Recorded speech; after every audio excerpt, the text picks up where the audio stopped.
Haram relationships happens in universities, happens online, everywhere, you know. No salah. And you know, even Pakistan, I spent 5 years there, Muslim country. Most of the university students, it's shocking, are not praying salah 5 times a day. They'll pray 3 times a day, 2 times a day, 1 time. But you know, it has to be 5, isn't it? That's the hukam, right? So these are the kind of people we engage with, inshallah. What you don't want to engage with is brothers who are, you know, on the deen, and you have a debate about, you know, I'm a Maturidi and you're Ashari and you're Athari and you're Salafi. That's the worst. That's not, come on. Yeah, we need to talk to either non-Muslims or somebody who doesn't know Allah at all, or Muslim youth. That they're following Islam because their dad told them, like a lot of us were. They know Allah because, I think he hears and my dad told me this. No, it has to be yaqeen, right? The belief in Allah has to be yaqeen. So effective tips to Dawah Muslim youth. Again, these are all whole subjects in themselves. Don't get angry. Don't judge them. Don't get angry at them. Don't say, why do you break salah? Or why are you with that girl? Or why are you with that guy? That's not da'wah, that's just being angry. That's not da'wah, right? A lot of Muslims do this. Maybe not in Sheffield, but I've seen this, subhanAllah. One of the biggest, best opening lines with a Muslim, sisters and brothers with Muslim youth, is, Assalamu alaikum. Assalamu alaikum, bro. How you doing? It's a brilliant opener. It's the best icebreaker. MashaAllah, Allah's given us, brilliant icebreaker. Assalamu alaikum, bro. Approach them as if you're mates. Have you got friends, Muslim friends? Yeah. Yes. And how are you like with them, like generally? Are you like, Assalamu alaikum. What's your name again, please? Omar. Oh, Assalamu alaikum. Amir, my name. I'm Omar. How are you? Are you like that? Oh, yeah. Give me a name of your friend, a Muslim friend. Amir. Amir. Yeah. How you, when you see him, are you like, Assalamu alaikum? No, it's yeah? overreacting. High five, hugging, hiding, maybe kissing, you know, obviously. No. That's Saudi, right?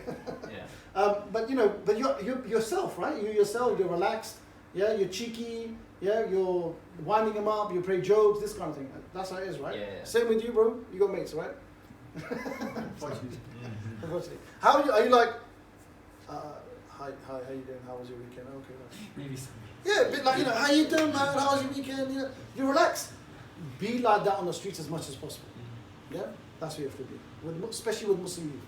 Especially with Muslim youth. If I get a chance, if you see it, observe it. When I see a Muslim youth from Sheffield, I'm going to chat to them as if I've known them for years. What's happening, bro? Long time. I even say long time. They go, huh? I must have met you, man. We're Pakistani. We know each other. 2 really important points. If they admit, and much of they do, they admit, look, yeah, bro, I'm not praying, or I've done this, and I've done that sin, or whatever, you know.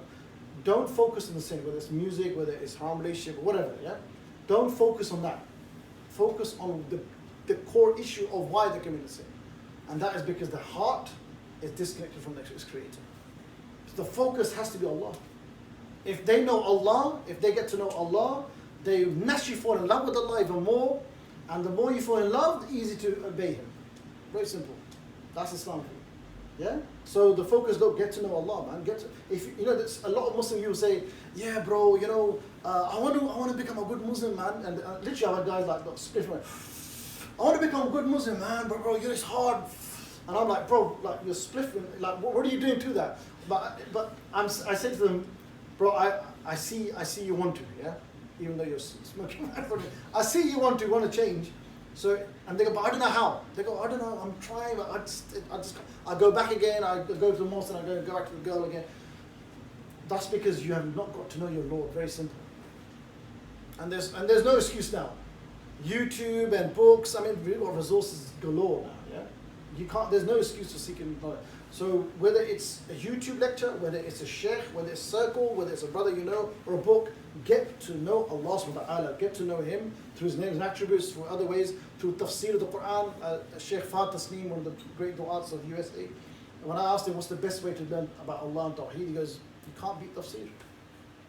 By the Quran, yeah? So tafsir the Quran, whichever way, get to know Him and you'll see how, and commit to it, and you'll see inshallah you'll change, yeah? So that's what the point is. I call this, the next one, the script. What the script is basically, and this I done it in Pakistan and a few places here. Let's say you've seen a Muslim youth and you had a good chat with them, you got to know them, they got to know you, they've shared that they're in a relationship and they're trying to get out of it, you give them some advice, you talk about Allah. When the conversation is about to end, say to the brother, you know, before you go, bro, or before you go, sis, let me just tell you, look, I'm here for you. I'm not here to gain your vote. I'm not here to get money out of you. I have no hidden agenda. I just want good for you. Treat me as your older brother or your older sister or young sister, yeah? I'm here because I care for you, bro. I want to get a Jannah. I want to see you in Jannah as well, yeah? So this is your chance to ask any question now, because we may not see each other again. This is your chance. No matter how strange, weird, dark, evil, dirty, disgusting, pathetic, ridiculous it is. This is your chance. Your parents are not here, it's just me and you. You know, with parents, it gets awkward to ask questions, right? So this is your chance, no matter how weird and strange it is. I'm here for you. I'm here to give you nasiha. I'm here to give you some light, not therapy, counseling. I'm here for you. You know, when I say that, that's when they really open up. That's when they really open up. Oh, bro, you know what? I actually stopped believing in God 2 years ago. But, you know, a Muslim would not admit that. It's a big thing for them, right? Or, I believe in this, or I believe in, LGBTQ, or, the new fitnas and this coming up, right? So they won't open up straight away, but only when you've got to know from the beginning, and you've told them about Allah, and you've ended with this line. Yeah, I don't have a agenda. I'm not here for your votes. I'm just here for you, bro. Maybe sister. Yeah. So I went through a lot, brothers and sisters. I skimmed through it. That was like the briefest of the brief I've done.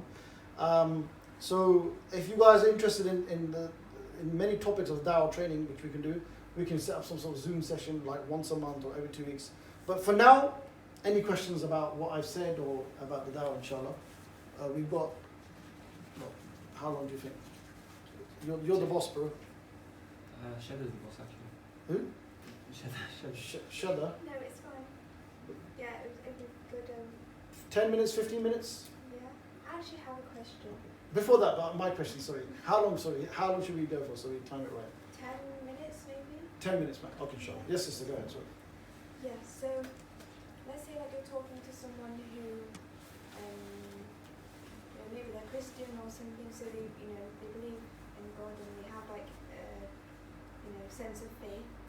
So is it kind of, the same thing as if someone was atheist, so start with Allah subhanahu wa ta'ala, purpose of life. So like no matter who, even like if it's a Muslim youth. So I was going to ask about that, but you kind of touched upon that bit. Yeah. So I get what you're saying, yeah. So if you're saying it's a Christian, it depends, because a lot of Christians, again, sometimes they're like Muslim youth who don't know Allah. So when you ask them, do you believe in God? Yeah, why? Oh, I've got faith. It's nice, it sounds nice, but in an age where there's so many shubahat, so many doubts, it's good to revisit some intellectual arguments for the existence of God. And we have that in Islam, right? We have the Quranic arguments of existence, we have the design argument, we have the kalam, cosmological, we have the contingency, we have so many, which our scholars have discussed, mashallah. So we have that, and we go through that in training. So with Christians, when somebody says that to me, so do you believe in God? Yeah, I told you I'm a Christian, I believe in God. And I ask them, that's a very interesting thing. Why do you believe in God?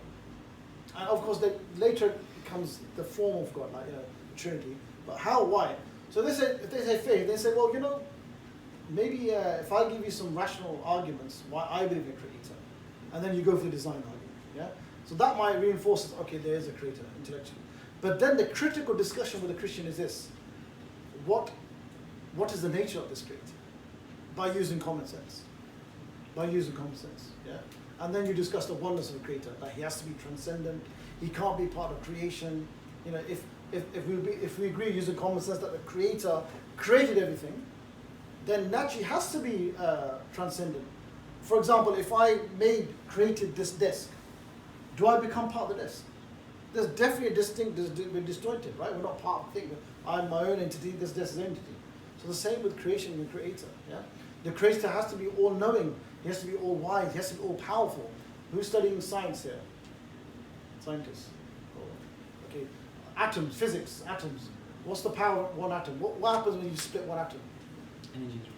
Massive, like, one atom, yeah? Just gives you an indication of the power of the universe. And you can't even, you have to be careful how you aqidah, but imagine the power of the creator. You can't, because unless you can't imagine. But just give you an indication.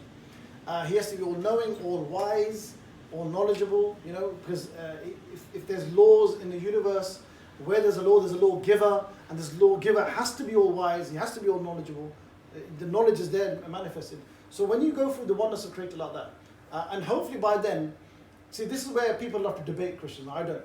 If they say, yeah, but he's three, and Jesus is God as all, and the Holy Ghost is God, and it's one God but three, and three in one.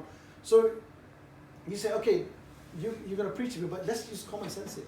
Let's use common sense here. And by that time, if they start, no, but yeah, they'll agree with that, but this is what I really believe. And then you say, okay, have a nice day. The best du'at are those who finish a conversation and walk away. Because, I don't know what it is about Muslims. We don't want to walk away. We want to stay there and then, and don't finish the conversation. But sometimes it's good to walk away and chat to somebody who'll be more willing to listen. Do you know what I mean? So the other thing with Christian, sister, and we need to introduce more, as the brother said, names and attributes of Allah. Yeah? Al-Wudud, for example. Yeah? They need to hear about these things because they don't know. And the other thing is, as Abdurrahman says, because they're talking about Jesus a lot of Christians, they're talking about Jesus. Jesus will come in the conversation literally a minute into the conversation, right? So if they're talking about Jesus, and they're going to say in a very powerful and very charismatic and very emotional manner, then who are we going to read about? Prophet Muhammad Sallallahu Alaihi Wasallam. They don't know Prophet Sallallahu Alaihi Wasallam. They don't. Wallahi, they don't. How did he treat the orphans? What do they know? What is prayer like? How did he treat his wives? How was he? What was his teachings? What was something like the true richness is not richness of money, but true richness is a richness of the soul, for example. Yeah. I mean, there's so many, and this is where we need to learn some really amazing, powerful hadiths. Yeah. They don't know that. Christians don't know that. All they know of the Prophet is that he married so many wives and he killed the Christians and Jews in Khaybar and this kind of thing. That's what they know about Prophet. He's a warmonger, and he's a statesman. That was one aspect of him. What about the way he treated women and elders and the way and spirituality and community? What about all that? So they need to hear this.